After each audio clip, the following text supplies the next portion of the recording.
So no matter where you are, who you are, at some point, even more recently, you've dealt with the impact and unfortunate effect of inflation. From trying to buy groceries to a home to a vehicle, you name it, everything is expensive these days. Well, Jeremy joined us on the podcast today to really talk about his technology and how it is designed to protect people from inflation. So Goldbacks.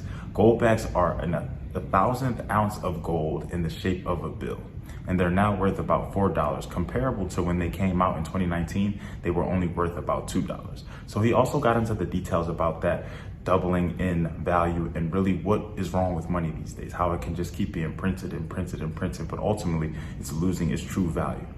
Do you know how much it costs to make an $100 bill? I think the answer will be very astonishing to you because I had no idea. I knew it was low, but I definitely did not know that it was that low. But Jeremy talked about being all the way over in Utah and really starting there, but moving Goldbacks to places like Wyoming, Nevada, South Dakota, New Hampshire, you name it. But Utah being a very gold-friendly state, and they're really laying the groundwork to that credibility ladder and trying to climb it as high as they can so that you, maybe somebody you even know, could be using Goldbacks in the near future. So without further ado, I'll let Jeremy explain everything and how you can get started using them today. But enjoy episode 175, The Gold Standard. Welcome back, everybody, to another episode of the Down to Business podcast here with Tamar Turner. Again, man, I have to sing the praises of Kitcaster for getting me in contact here with Jeremy today. But also, I have to give a big shout out to Jeremy for just the quick turnaround time and getting him scheduled, getting him on, and making this happen. And more of a reason why I'm very excited to talk to him is because at one point I had an interest in what his interest is and what he's here to talk to you guys about today. But I would say I really never pursued or researched or acted on that interest in enough to really learn or to really know. So even in reading his bio, going through the website, I'm just like, wow, like these are all things that what I was thinking back then, some things are really coming or happening, things are moving. But I feel like a lot of this may just be undiscovered knowledge, untapped into niches, everything of the sort. So I'm excited for Jeremy to kind of give us some background into what he does, but also maybe even just put a new bug in your ear and really just allow you to learn something along the way. So Jeremy, how you doing today? How's everything on your end? Hey man, I'm doing great. I'm excited to be here. Thanks for having me. Absolutely. Thank you for joining us today. I'm always excited to be able to sit down with somebody else. So before we get into all things that you do, I know that we're going to have some people from the podcast side. I know we're going to have some people from your side, but we're going to have my favorite. We're going to have people who has probably never heard of either one of us, but are tapping in and finding this episode in some capacity. So can you, one, just tell us a little bit about yourself? And then can you, two, just tell us what brings you on the Down to Business podcast today? I'll tell you what I'm doing here. How much have you felt prices going up in this last year or two? Prices of everything? Sure. You name it. Rent, food, groceries, If I had to put it on a scale of 1 to 10, I would probably say about a 25. Be about a 25. It's pretty bad. I mean, people that budget, they're on a fixed income or even if you're not, I mean, your wage hasn't gone up 20%, but the cost of everything has, and everyone's, I think, feeling the pinch in their living standard, whether you live in the US or Canada or any other number of countries. Inflation's getting really bad. What I'm doing is I'm building a technology that protects people from inflation.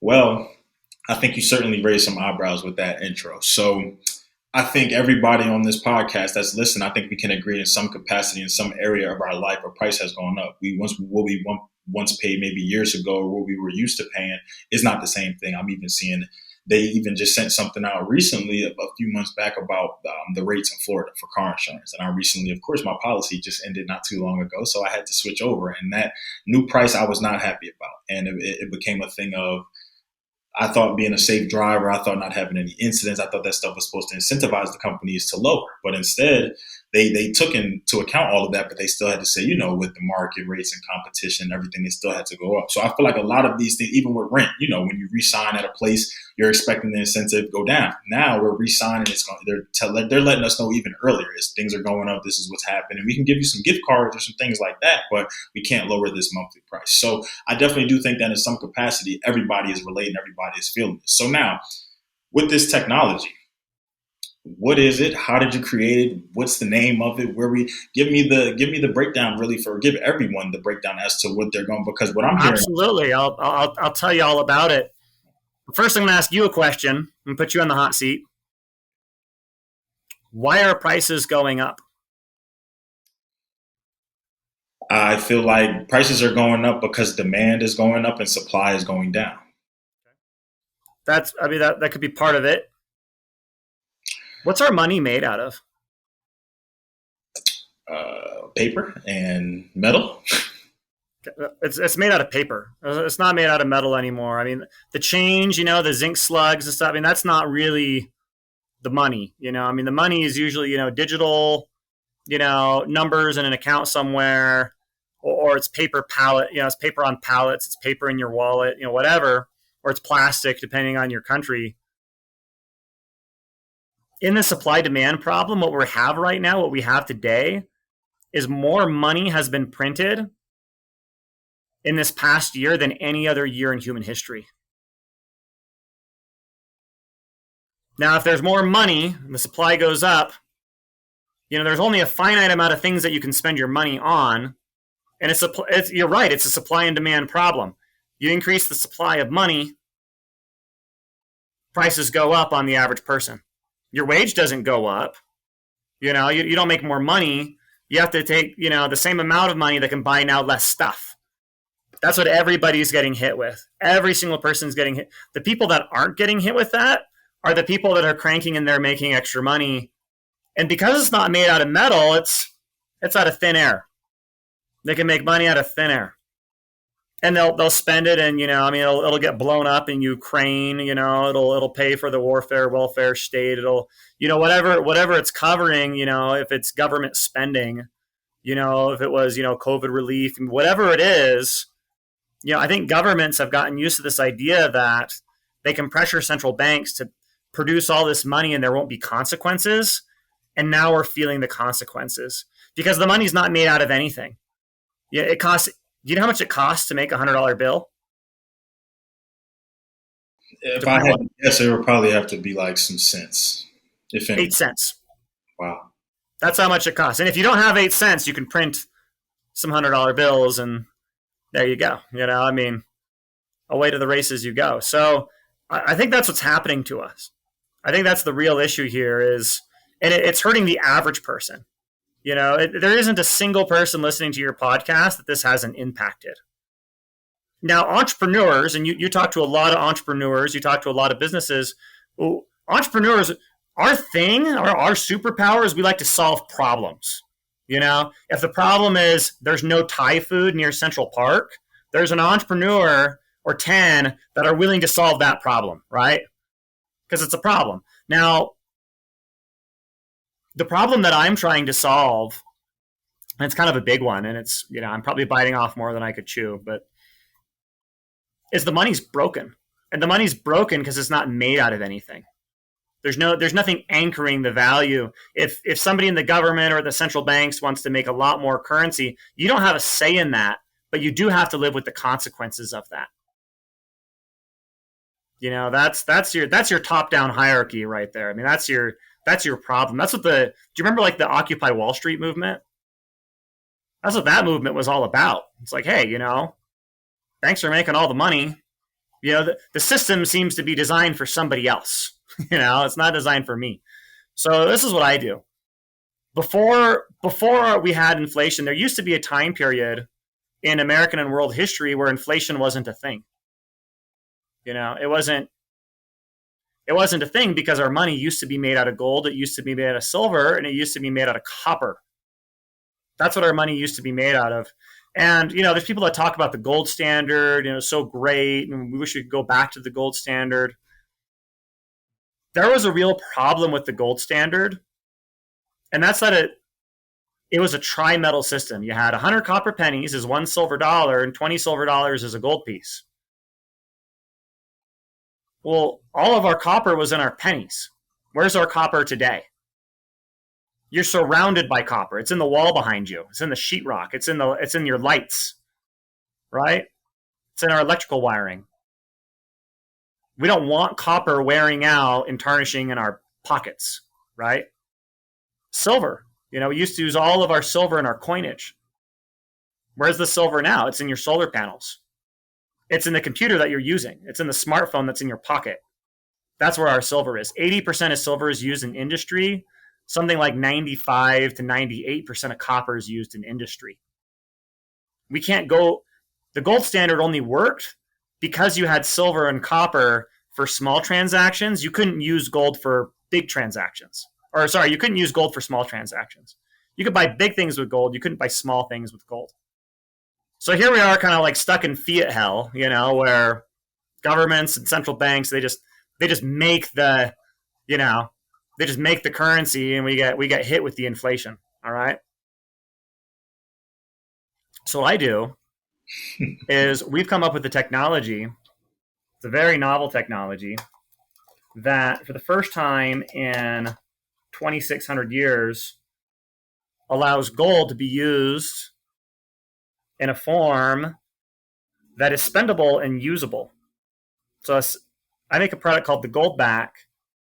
And for the people listening that can't see this, the Goldback is 1,000th of an ounce of gold in the shape of a bill. It's worth about $4. That's a whole series. There's a 5, a 10, a 25, a 50, the 50 times the amount of gold, 50 times the price. There are people that are using Goldbacks today to buy things. They're buying groceries, they're buying vehicles, they're paying contractors, they're buying equity in businesses and land and you name it. And they're spending gold in this form because this is a very usable form of gold to use. And there's about 1 million people that own Goldbacks today.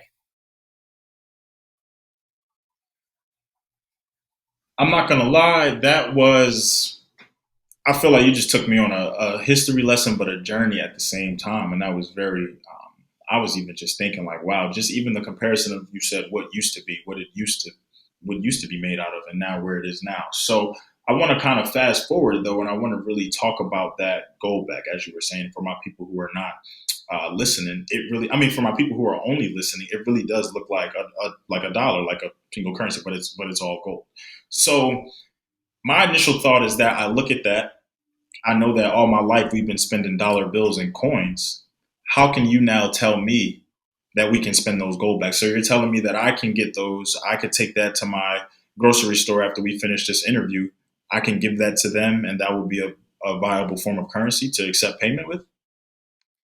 Money is kind of weird. So if I paid you with $100 bill, why would you take it? I just told you it costs 8 cents to make, right? Why would you take it if you knew it only costed 8 cents to make the $100 bill? Why would you accept that? I'd accept it. Why would I take it, right?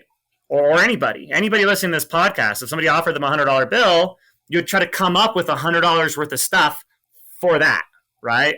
I'll walk your dog 3 times this week, whatever. You know what I'm saying? There's a value proposition associated with it.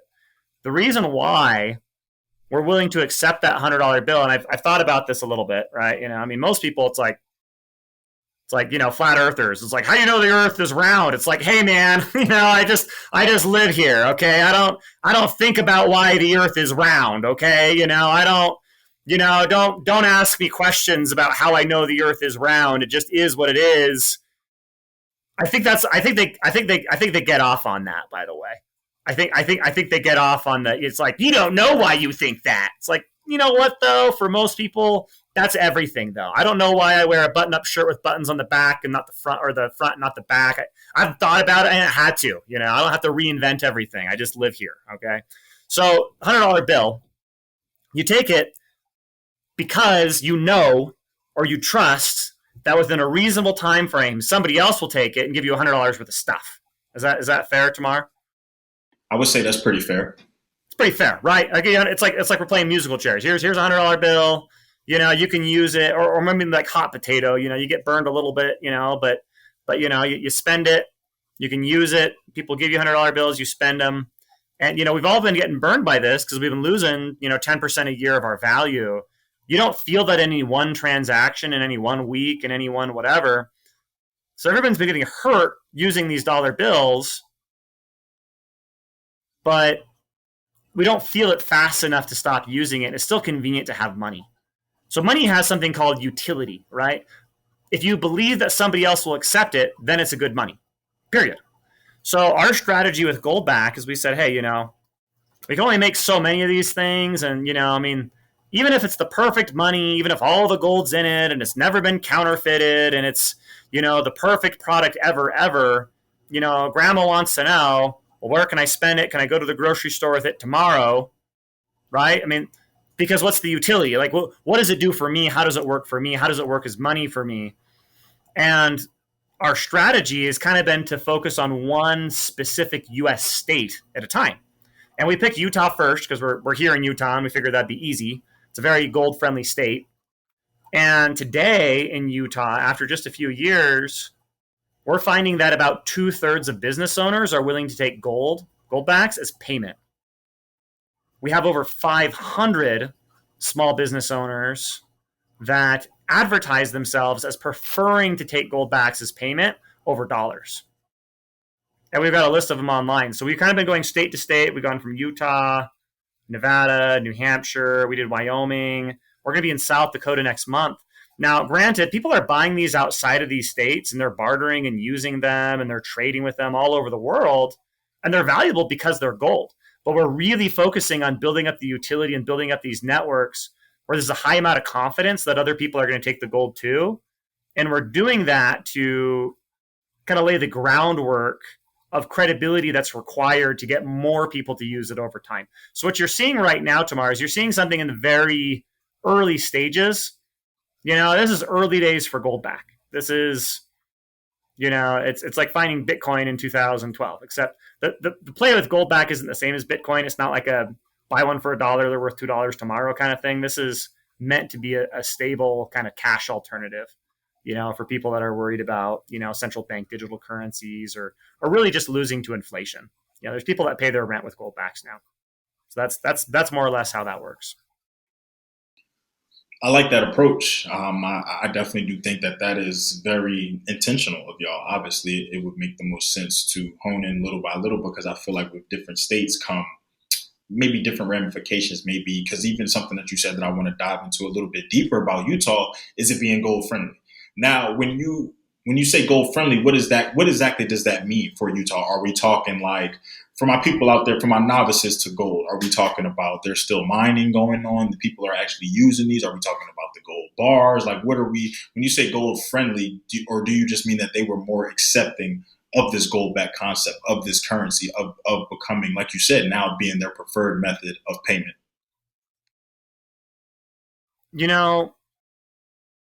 I think we have a lot of business owners here and in these other states that we're in, really everywhere. They're just worried about inflation. And, people that have been starting to use Goldbacks, when Goldbacks came out in 2019, they were $2 a piece. Now they're $4. And I don't think it's because the value of a Goldback has doubled. I think it's because the value of the dollar got cut in half. So the people that have been using Goldbacks this entire time, they haven't been cut by that. They haven't seen their prices go up. They haven't seen their savings and their spendability go down. So it's really about, kind of building this lifeboat, for people that, they're tired of getting squeezed. It's about returning power to the people. I like that indeed. Now, for my people who are not in Utah, but this concept is very interesting. This is something that they felt the immediate, constant, continuous impacts of inflation. And let's just say you're not in that, you haven't reached their state yet or the area that they're in particularly. Are there any things that you could suggest to them? Are there any things that they could be doing? Is there anything that they could even look forward to? Is there a trajectory for how soon this will become a domestic or international technology for everyone? Is there anything, like, for instance, I'm in Florida. I don't know if you've touched Florida yet, but if I kind of want to start moving towards not being impacted by inflation, what could I do on my end to learn more and inquire about these Goldbacks? Okay. So I got a question for you. Do you think a Goldback is valuable because it says Utah on the top of it, or do you think it's valuable because it's made out of gold?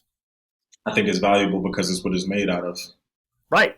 So 9 out of 10 Goldbacks aren't sold in Utah. They're sold everywhere else. One of my biggest states is Florida. and Texas. People are buying these things. And once they buy them, I don't know what you do with them unless you tell me.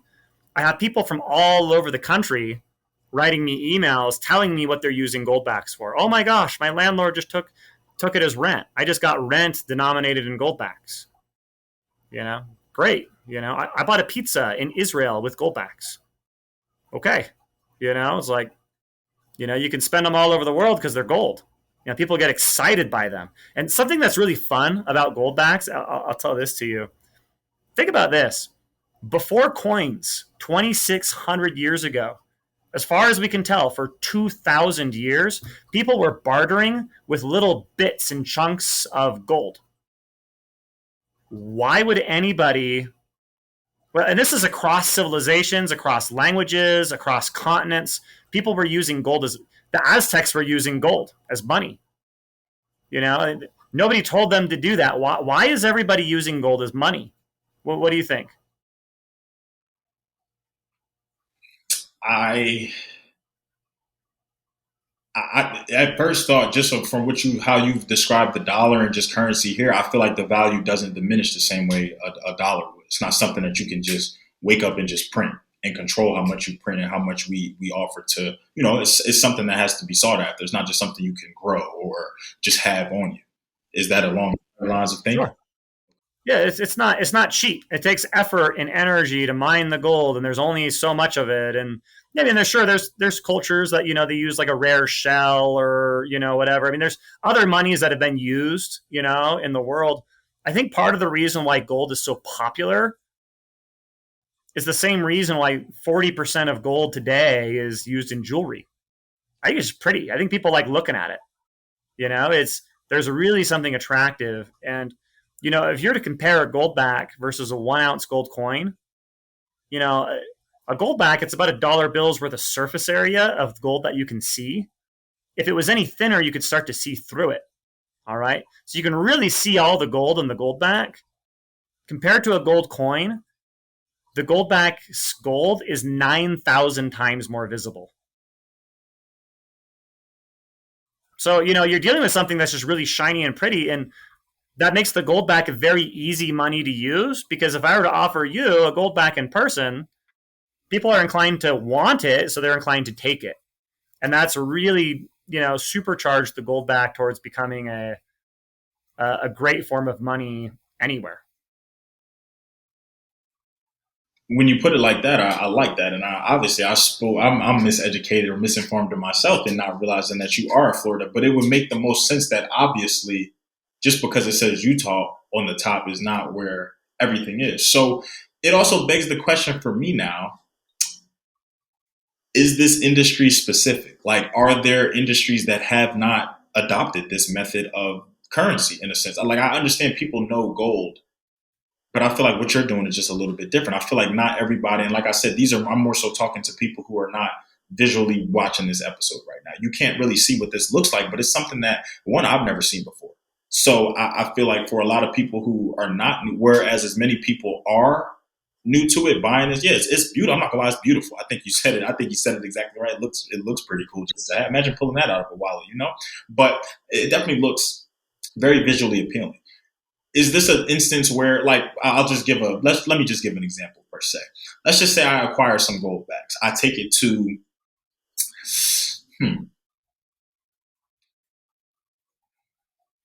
I take it to a hotel. I take it to the hotel, maybe snack bar or something like that. I left my toothbrush back if need just a quick little convenience store type thing. For industries that are not accepting this, but this is a form of currency, what then happens? Like, have you ever received emails that somebody tried to pay with Goldbacks and they were declined? And what happens with that? Like, what does that resolve, if any? Sure. Goldbacks aren't dollars, right? So you can buy them on Walmart.com. Doesn't mean you can spend them in Walmart. I mean, really, people are using these small businesses where they can talk to the business owner, whoever's deciding. And, they'll take them like half the time, right? The other half they won't. They don't know what it is, too nervous about it. They got 3 people in line behind you. If you're going to go to a vending machine, that's not where you're going to spend your Goldbacks. But you'd be amazed at how many purchases you do where you're actually interfacing with the person that's the end receiver and the decider on receiving it. So like I have Goldbacks in my wallet I carry around with me, and I have to refill that wallet every month, because I use these things, I spend them. It's like you give Goldbacks out as tips at a restaurant. You give Goldbacks, when you go garage sailing. You use Goldbacks when the guy unclogged your toilet, and you're talking to the plumber, and you'll take payment in Goldbacks. So it's and oftentimes those are people that aren't advertising their businesses as taking Goldbacks. I ask if they want payment in gold, and they say, "Oh, no one's ever asked me that before." Well, what do you got? And I show them a Goldback, and their eyes bug out of their head, and they say, "Oh, I'd take that. I'd offer a discount for that. Give me that." Like that. That's what they want. So it's just, what do you do? So that's kind of yeah, that's kind of how people use Goldbacks. That's kind of where it's at right now, and eventually, as it gains traction, as it, climbs the credibility ladder, and as it gets, as we can make more of them, and, there's more awareness, I think you're going to see more and more people taking them as payment, because there's not really a downside. Hey, would you want money that loses 10% of its value a year, or something that's made out of gold and has doubled in dollars in value in the last 4 years? I mean, which one do you want? It's like, one of those is junk. It's like that's the issue. So yeah, you can get involved. I mean, you could buy Goldbacks. You can get a Goldback acceptance sticker. You can sign up your business on Goldback.com to take payment in Goldbacks, and we'll send you a sticker wherever you're at. So there's people getting involved all over, and they're taking control. They're taking control of their wealth and their savings and their spending. And, really the Goldback is a grassroots movement of people that are trying to, it's a grassroots movement of people that are taking control of their money. That's what it is. I like the way you put that, and I'm definitely encouraging a lot of my business owners and entrepreneurs that have tapped into these episodes before, get that sticker, get that acceptance just the same, because we're seeing a lot of this go digital. We're seeing a lot of entertainment. I feel like this whole artificial intelligence, just everything tech wise, everything like that, it's happening like that. So Jeremy, I want people to be able to find you. I want people to be able to locate you, find Goldbacks, learn more about them, everything like that. So what are the best places to reach you? What are the best places to check out the website? What are the best places really to get some Goldbacks from? Sure. Yeah, Goldback.com. We have a list of the businesses that sell them. There's a kind of a get involved page where you can kind of see things that you can do, to get engaged, get involved. You can sign up your business. You can buy Goldbacks online. You can try spending them and using them. I like to give them out as tips. At restaurants, that gets waiters really excited. They've never seen anything like it. They're absolutely attention getters. And again, it's educating people and being the change you want to see in the world, right? It's if you want people to understand this, and do something better, and not just live in the, hey, prices are higher, wages are the same world, that you have to do something about it. And that's what Goldback is all about. So yeah, Goldback.com, that's going to be your best resource. And, we have a channel on YouTube, and, we've got a Discord, and, we've got some online communities as well where, people are talking about it. And that's what I'm hearing, that a lot of this is really community. And I love that. And I love the education behind it. And I love the fact that it's a call to action in a sense. It's really one to educate people, but also to let them know, look at the dollar, look at where we're moving, look at everything that's happening. Challenge that. You don't have to deal with inflation. It doesn't really have to be like that. So to all my people out there tapping in and listening, Goldback.com. You know where to go. Let's get this everywhere. Let's get this international, domestic, everything of the sort. So Jeremy, I really appreciate not only the time today, but the education, the deeper dive, even just the intuitiveness and picking my brain, putting me on the spot, because some of those things now it's really making me think like, wow, it doesn't have to be this way. I don't just have to accept this because this is what I'm used to. There are alternatives. There are people who are working on things that are grassroots movements now, but years from now, these things will be monumental. So again, Jeremy, I appreciate everything that everybody tapping in, whether it be from Jeremy's side, whether it be from my side, the Goldback side, you're finding out of us for the first time. Thank you. I love you. This has been another episode of the Down to Business podcast. Here with Tamar Turner.